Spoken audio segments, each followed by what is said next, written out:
Carl Jung's most dangerous discovery wasn't about mental illness, it was about people who notice everything others overlook, and why that ability often destroys them.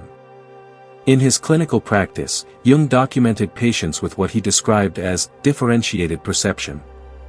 These individuals could read microexpressions, sense hidden emotions, and recognize unconscious patterns invisible to most.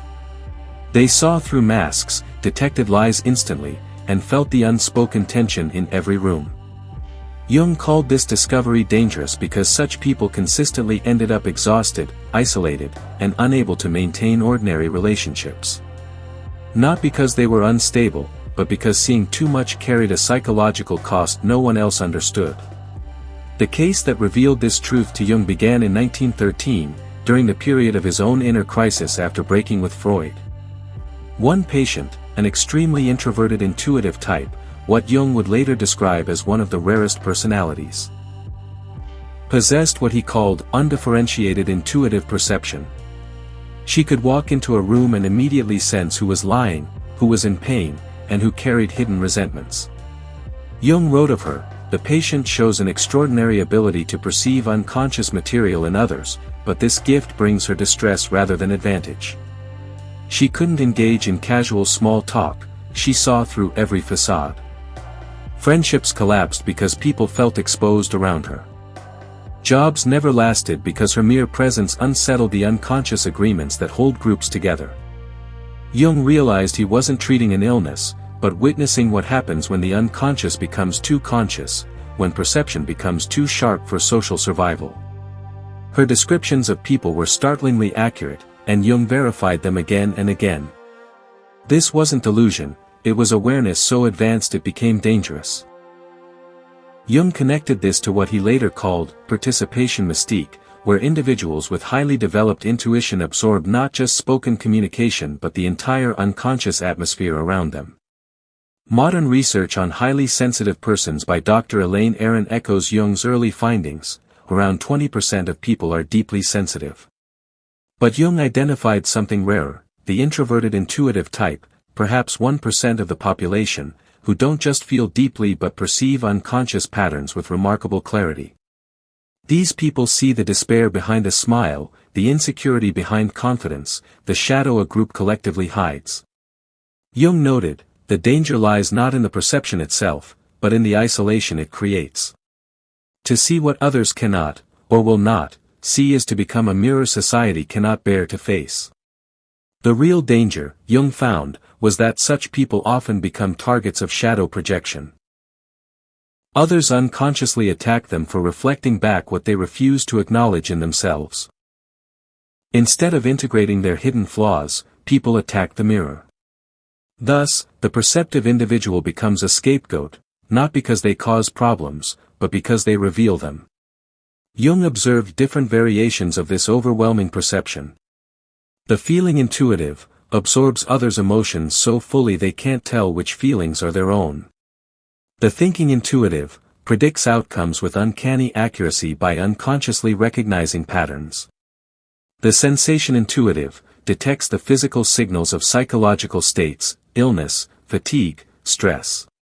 The pure intuitive sees everything but struggles to process or articulate it, living in constant overwhelm. Each type faces the same fundamental dangers, disrupting social illusions, suffering deep psychological isolation, and even losing their sense of identity as they merge with the unconscious atmosphere around them. That's why Jung stressed the importance of individuation. A process of integrating this perception without being destroyed by it.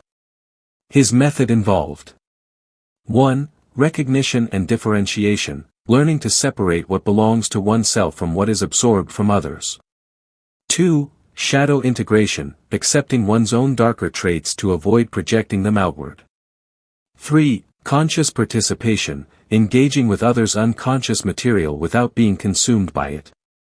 Jung compared two paths, Friedrich Nietzsche, who saw too much but never integrated it, collapsing under the weight of his perception, and Meister Eckhart, who transformed his insights into wisdom that nourished others.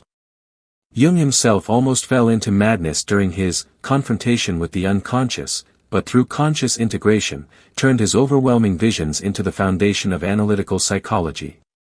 He emphasized that perceptive individuals must find the few who understand. Other individuated people, seekers engaged in their own growth, or those who can act as containers for difficult truths without being overwhelmed.